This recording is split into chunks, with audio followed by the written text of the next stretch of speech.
Ladies and gentlemen, what a time to be alive, where this game, the game known as the Guna game, actually makes a really good character. And if you still don't know who I'm talking about Hoshimi Miyabi, Section 6, Void Hunter Goat, probably the best and most anticipated character in all of Zenless, and we finally got her, and she did not disappoint a single bit. Now before we start the video, please like and subscribe, run this video up if you love your mum, or if you love your dad. If you don't love any of them, do it if you love me. If you don't even love me, then I don't know what to tell you, mate. We'll run this video up, and I promise you'll have 10 years of good luck. Now, the first thing everyone sees when they see a character is their design. So let's talk about Miyabi's design for a quick second. Let's talk about what it actually means to have fan service in your design.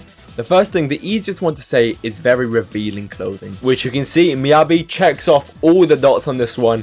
Zero revealing clothes. I mean, the ears are like 30% of her, and they are pretty much in the open, but that doesn't count, does it, guys? Now, the next thing is clothing, which is sexual. Now, in this category, she might actually lose a few points purely because smart office clothing, especially on women, is just seen in that really weird way. Which, one, I don't get, and two, every single member in Section 6 has the same like dress code, dress style, because it is like a professional business. So it does also make sense, so I don't think she loses that much points here. Now, another important talks about feature is her body type. A lot of fan service characters seem to have a really unrealistic body type, and this goes for both men and women. Let's compare Miyabi to the unrealistic character Lucia. Is there a difference? Yep, nothing else needs to be said. She wins this category. Now, the thing is, design enough is never ever going to dictate whether a character's fan service or not. You really have to dig into their promotional material along with their gameplay, which is what we're going to be doing now.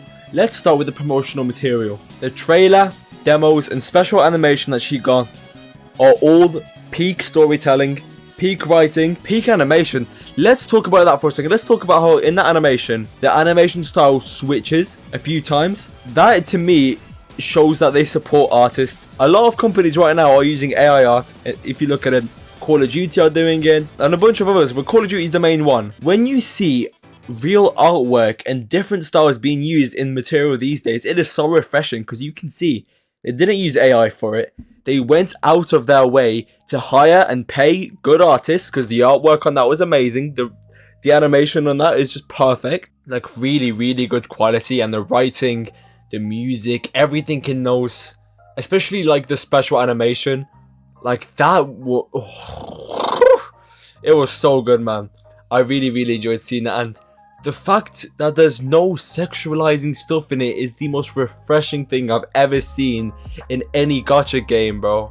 It is insane seeing a female character in Zenless Zone 0, which isn't getting fetishized. Absolutely perfect, absolutely perfect. Don't care what anyone says. So you know what? For this category, she gets boom, 100 out of 10. Now, in-game, let's talk about her in-game, right? Like a lot of Zenless characters, even ones considered fan service, in-game, her writing is perfectly fine. It is normal. There's no weird fan servicey, you know, she doesn't have like this really forced voice like a lot of characters have.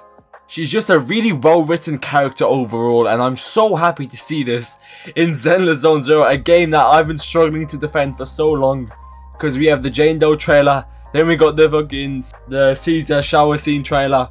Oh, it was the worst thing ever, but now we actually might officially be back. Now, I know there's characters like Evelyn coming in soon. Yeah, we'll cross that bridge when we get to it, won't we? But as it is right now, Miyabi is the GOAT. And if you say otherwise, then you're begging it, mate. So in-game, cutscene-wise, we'll give her a strong 10 out of 10 on the scale. The Gooners are slowly being defeated.